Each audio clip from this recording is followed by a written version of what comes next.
This channel does not promote any violence, harmful, or illegal activities. All content provided by this channel is meant for an educational and information purpose only. প্রথমে জাফর এক্সপ্রেসে হামলা পণবন্দি করা ঠিক দুদিন যেতে না যেতেই রবিবার বালুচিস্তানের নৌস্কেতে পাক সেনার ওপর বড় সড়ো হামলা চালিয়েছে বালুচিস্তান লিবারেশন আর্মি বা সংক্ষেপে বিএলএ। এই হামলায় পাক সেনা এবং অফিসার মিলিয়ে কমপক্ষে 90 জন প্রাণ হারিয়েছে বলে দাবি বালুচ সেনা। যদিও পাক সেনার তরফ থেকে দাবি করা হয়েছে 7 জন পাক সেনা প্রাণ হারিয়েছেন। রাস্তার ধারে রাখা ছিল বিস্ফোরক, পাক সেনার বাস ধারে কাছে আসতেই সেটিতে বিস্ফোরণ ঘটানো হয়। এই হামলার দায় স্বীকার করে বালুচিস্তান লিবারেশন আর্মির তরফ থেকে একটি ভিডিও প্রকাশ করা হয়েছে, যা ছড়িয়ে দেওয়া হয়েছে সোশ্যাল মিডিয়ায়। এই ছবি এই মুহূর্তে আপনাদের সামনে আমরা তুলে ধরছি, যদিও এই ছবির সত্যতা যাচাই করিনি আমরা, অর্থাৎ আর প্লাস নিউজ। বালুচ লিবারেশন আর্মির 70-এর দশকে আত্মপ্রকাশ, ঠিক সেই সময় পাকিস্তানের ক্ষমতায় ছিলেন জুলফিকার আলী ভুট্টোর সরকার। জেনারেল জিয়াউল হকের আমলে বিএলএর সদস্যরা অনেকটাই নিষ্ক্রিয় হয়ে গিয়েছিলেন। 2000 সালে ফের পাকিস্তানের ক্ষমতা দখল করে জেনারেল পারভেজ মুশাররফ। সেই সময় কিন্তু ফের মাথা চাড়া দেয় এই বিএলএ। গত কয়েক বছরে পাকিস্তানের বিভিন্ন অংশে বেশ কয়েকটি হামলা চালিয়েছে, ছোট বড় এই হামলা চালিয়েছে এই বিএলএ। তবে সব থেকে বড় হামলায় জাফর এক্সপ্রেসে। পাকিস্তান প্রদেশে মোট 4টি প্রদেশ আছে, তার মধ্যে সবচেয়ে বড় এই বালুচিস্তান। মোট ভূখণ্ডের পাকিস্তানের মোট ভূখণ্ডের 44% পড়ে এই বালুচিস্তানে। সহজেই অনুমান করা যায় কত বড় এই বালুচিস্তান প্রদেশ। অধিবাসীদের বেশিরভাগে পশতুন, খনিজ সম্পদে প্রাচুর্য এই বালুচিস্তান। এর ভৌগোলিক অবস্থান একদিকে ইরান, অন্যদিকে আফগানিস্তান। একেবারে পাহাড় এবং মরুভূমি দিয়ে ঘেরা এই বালুচিস্তান প্রদেশ। 1999 সালে এখানে পরমাণু বোমার পরীক্ষা করেছিল পাকিস্তান। পাকিস্তানের থেকে বিচ্ছিন্ন হয়ে পৃথক রাষ্ট্র চায় বিএলএ, আর তাই দীর্ঘদিন ধরে গেরিলা কায়দায় লড়াই চালিয়ে যাচ্ছে তারা। স্বভাবতই বিএলএকে সন্ত্রাসবাদী গোষ্ঠী বলে ঘোষণা করেছে ইসলামাবাদ। 2013 সালে বেজিং এর সঙ্গে মিলে চীন পাকিস্তান ইকোনমিক করিডোরের কাজ শুরু করে পাকিস্তান। প্রায় 2000 কিলোমিটার এই রাস্তা তৈরি করা হবে। কথা দিয়েছিল তারা যে স্থানীয় মানুষজনদেরকেই নেওয়া হবে। প্রাথমিকভাবে এমন কথা দেওয়ার পরেও কিন্তু মানুষের কর্মসংস্থানের কোনো চিহ্নই সেখানে দেখা যায়নি। স্বভাবতই বিদ্রোহের আগুন ফের উস্কে দিয়েছে চীন পাকিস্তান ইকোনমিক করিডোর তৈরিতে। 2000 কিলোমিটার রাস্তা এবং স্থানীয়দের সেখানে নেওয়া হবে এই কথা দিলেও কিন্তু কথা রাখেনি কি চীন কি পাকিস্তান। স্বভাবতই বিদ্রোহের আগুন স্থানীয়দের মধ্যে। আমাদের সঙ্গে এই মুহূর্তে রয়েছেন প্রাক্তন সেনাকর্তা কর্নেল সৌমিত্র রায়। কর্নেল রায়, এই মুহূর্তে বিএলএ বা বালুচ লিবারেশন আর্মি তাকে নিয়ে কতটা বিব্রত, ঠিক সেই সময় দাঁড়িয়ে যখন তারা বাংলাদেশের ওপর ছড়ি ঘোরাতে মরিয়া, অথচ নিজেদের দেশে অর্থনীতি প্রায় ভেঙে পড়েছে, কতটা এই মুহূর্তে লেজে গৌড়ে অবস্থা পাকিস্তানের? প্রবীর, খুব ভালো তুমি বললে, আর তোমার সঙ্গে আমি একদম একমত। দেখো, এই বালুচ লিবারেশন আর্মিকে কিন্তু it is not a rag tag army. Baloch liberation army অত্যন্ত ওয়েল ট্রেন্ড একটা আর্মি, আর তারা they are very well equipped also from the weapon side. American যে ওয়েপন গুলো তারা অ্যাবান্ডন করে আফগানিস্তান থেকে চলে গিয়েছিল বা উইথড্র করেছিল, তারা বহু সফিস্টিকেটেড ওয়েপন সিস্টেম আমেরিকা আফগানিস্তানে ফেলে চলে গিয়েছিল। আফগান তালিবান যখন আফগানিস্তান দখল করলো, তখন ওই ওয়েপন সিস্টেম গুলো তারা 3 ভাগে ভাগ করে দিয়েছিল, বিক্রি করেছিল। ভাগ করা দেওয়া মানে বিক্রি করেছিল। একটা ভাগ তো চলে গিয়েছিল এই পাখতুনখোয়াতে, স্পেশালি তাহরিকে ইনসাফ পাকিস্তান, যারা ইমরান খানের সাপোর্টার, আর তারা মনে করে এই পাখতুনখোয়াটা আফগানিস্তানের অংশ। তারা পাকিস্তানের অংশ বলে মনে করে না। ওই ডুরান্ড লাইনের দুদিকেই এই পাখতুনরা থাকে, যেটা পাখতুনিস্তান ওরা বলে। ওরা মনে করে না যে ওরা পাকিস্তানের একটা অংশ। ওই একটা ওয়েপনের অংশ কিন্তু এরা পেয়েছিল। দি সেকেন্ড ওয়েপনের অংশ আফগান তালিবানরা তাদের নিজেদের জন্য রেখেছিল। আর থার্ড ওয়েপনের যে অংশ, সেই অংশটা চলে যায় এই বালুচ লিবারেশন আর্মির কাছে। শুধু তাই না, এই বালুচ লিবারেশন আর্মি ইরান থেকেও রাশিয়ান মেড বহু ওয়েপন সিস্টেম তারা পেয়েছে। তাদের কিন্তু শুধু টেররিস্ট অর্গানাইজেশন বললে ভুল হবে, তারা একটা ফ্রিডম ফাইটিং, যারা বহুদিন ধরে, বহু বছর ধরে তারা চেষ্টা করছে বালুচিস্তানকে পাকিস্তানের থেকে আলাদা করে একটা sovereign independent state of Balochistan গড়তে চায়।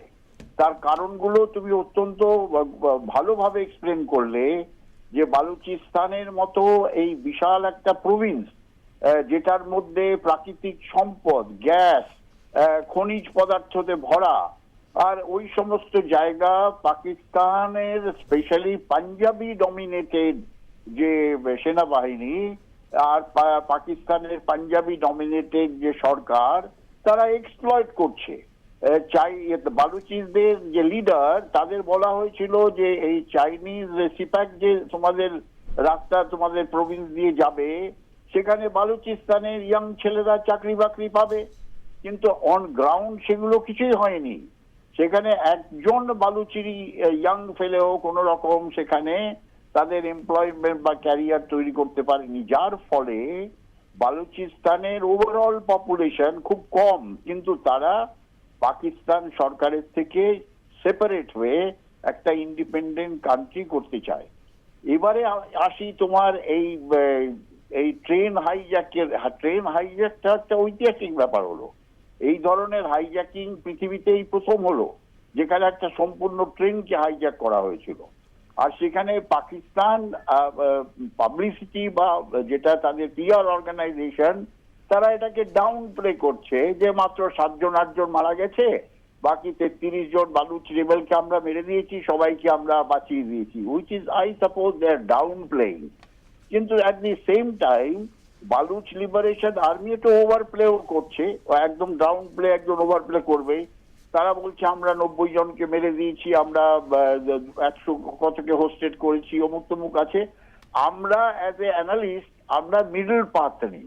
দেখো, উপরেরটাও হয়তো একটু এক্সাজারেটেড আছে, নিচেরটাও হয়তো একটু কম দেখানো হচ্ছে, তো সেখানে একটা মিড কোর্স যদি আমরা নিই, তাহলে দেখবে that it was a big blow to Pakistan army, ওর মধ্যে কোনো ডাউট নেই।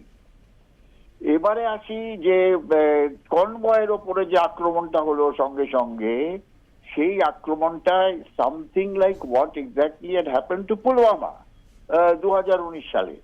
পুলওয়ামাতে কি হলো, সিআরপিএফ এর বিরাট কনভয়, তার গাড়ির মধ্যে, সেই একটা পুরো বাসের মধ্যে একটা এক্সপ্লোসিভ ভরা একটা গাড়ি, টেররিস্টরা সেখানে সুইসাইড বোম্বার ঢুকে গিয়ে এক্সপ্লোড করে দিল। এক্স্যাক্টলি এইভাবেই কিন্তু এই নাসিকিতে যে আক্রমণটা হলো, সেই আক্রমণটা করলো বালুচ লিবারেশন আর্মি। তারা প্রথমে একটা এক্সপ্লোসিভ ল্যান্ডিং গাড়ি ঢুকিয়ে দিল, একটা বাস পুরো এক্সপ্লোড হয়ে গেল, আর তার সঙ্গে সঙ্গে তারা সেখানে তাদের কভারিং পার্টি বা অ্যাসল্ট গ্রুপ তৈরি রেখেছিল, যারা মেশিন গান নিয়ে ফায়ার টায়ার করে, তারা বলছে 90 জনকে তারা মেরে দিয়েছে, পাকিস্তানের আর্মি অ্যান্ড কিছু অফিসার আর যারা জওয়ান যারা সেখানে ডিপ্লয় হতে যাচ্ছিল। আবার এটাকে আমরা যদি ওভারপ্লেও বলি, কিন্তু একটা জিনিস দেখতে হবে অ্যাজ অ্যান অ্যানালিস্ট, কি এই দুটো ইম্প্যাক্ট, এর সঙ্গে সঙ্গে আরো খবর আছে যে আমরা এও দেখছি যে আবার গাদার পোর্টে যে চেকপোস্ট, সেখানেও তারা একটা স্ট্রাইক করে 2 জন সেন্ট্রিকে মেরে দিয়েছে। সিমিলারলি সিপ্যাক করিডোরের উপরেও একটা চেক পয়েন্টের উপরে আক্রমণ করেছে। আবার আমরা দেখতে পাচ্ছি যে ওপরের দিকে টুয়ার্ডস আফগানিস্তান, তেহরিকে তালিবানের কিছু যারা এই ধরনের সেপারেটিস্ট, তারাও সেখানে পাকিস্তান আর্মির কিছু ঘাঁটির উপরে আক্রমণ করেছে। তার মানে আমার মনে হচ্ছে এটা একটা জয়েন্ট গরিলা অ্যাকশন বা operation by Baloch liberation army আর তেহরিকে ইনসাফ তালিবান, যার লিডার হচ্ছে ইমরান খান। তা এটা পাকিস্তান কিন্তু ঠিকই বলেছে, একদম লেজে গোবর, তারা বুঝতে পারছে না কি করবে। কিন্তু পাকিস্তানের নর্মাল টেকনিক অ্যান্ড ট্যাকটিক্স হচ্ছে, যখন পাকিস্তানের মধ্যে এই ধরনের কিছু ঘটে, প্রথম কথা হচ্ছে শাহবাজ শরীফ তাদের প্রাইম মিনিস্টার, সে সেখানে গিয়ে একটু ফটো সেশন টেশন করবে, ওই কমান্ডোর সঙ্গে দাঁড়িয়ে ওই অমুক তমুক ছবি তুলে পাবলিশ করছে। আর পাকিস্তানের ফরেন মিনিস্টার বা ফরেন যে ডিপার্টমেন্ট, তারা বলবে এর মধ্যে একটা বিদেশি হাত আছে। তারা বললো আফগানিস্তান থেকে এদের কন্ট্রোল করা হচ্ছিল আর বিদেশি হাত, তার যদিও ইন্ডিয়ার নাম নেয়নি তারা, কোভার্টলি হয়তো তারা ইন্ডিয়ার নামও নিচ্ছে সেখানে রিপোর্টারদের কাছে।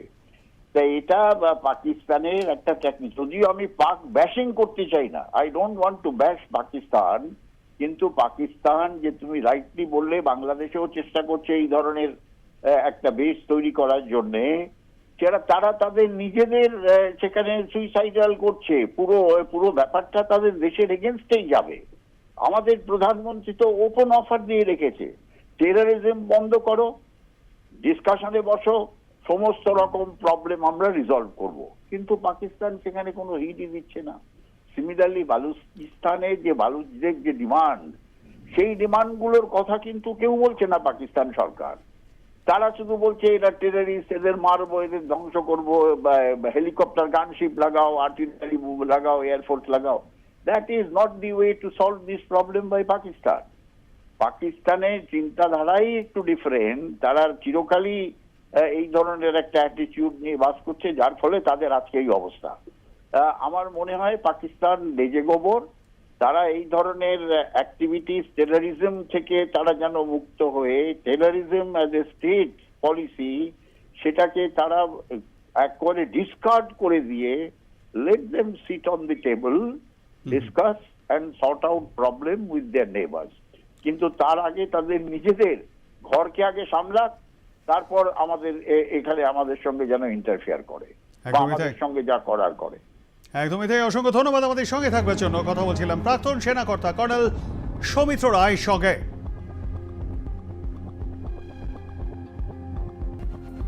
ফের সংবাদ শিরোনামে বালুচ লিবারেশন আর্মি।